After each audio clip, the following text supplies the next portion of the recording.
Hi everyone, welcome to Tarni's kitchen and greenery. ఈరోజు మన recipe kheer. ఎందుకంటే రంజాన్ మంత్ స్టార్ట్ అయిపోయింది కదండి. ముందుగా కాజు, పిస్తా ఒక గంట ముందు నానబెట్టుకోవాలి. అదేవిధంగా ఎండు ఖర్జూరాలు, బాదం కూడా నానబెట్టుకుని వీటన్నిటిని చూపిస్తున్న విధంగా సన్నగా కట్ చేసుకోవాలి.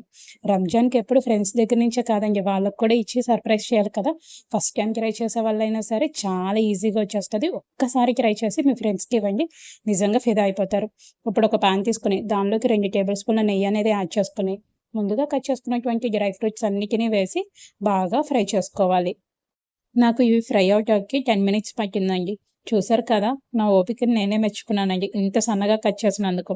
ఇప్పుడు దీనిలోకి మెయిన్ ఇంగ్రీడియంట్ చిరోంజి సీడ్స్.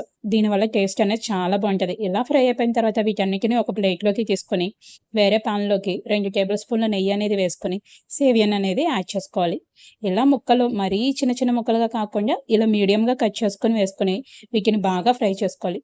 చూసారు కదా, ఇలా కలర్ చేంజ్ అయిన తర్వాత వీటిని ఒక ప్లేట్లోకి తీసుకుని దీంట్లోకి 1.5 లీటర్ పాలు అనేవి నేను యాడ్ చేసుకున్నానండి.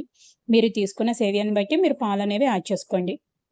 ఇలా పాలు బాగా మరిగిన తర్వాత దీనిలోకి మిల్క్ మేడ్ అనేది యాడ్ చేయాలి.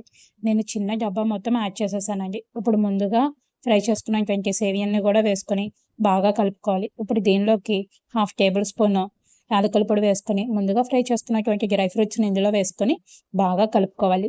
చూసారు కదా, చూస్తుంటేనే టేస్ట్ అదైపోతుంది. ఇప్పుడు దీనిలోకి ఫైనల్గా మంచి ఫ్లేవర్ రావడానికి 1 టేబుల్ స్పూన్ రోజ్ వాటర్ అనేది యాడ్ చేశాను. ఇంకేముంది, రంజాన్ స్పెషల్కి రెడీ. మీ ఫ్రెండ్స్కి ఇచ్చి సర్ప్రైజ్ చేయండి. ఇంకెందుకు ఆలస్యం, మరిన్ని వంటల కోసం please subscribe my YouTube channel.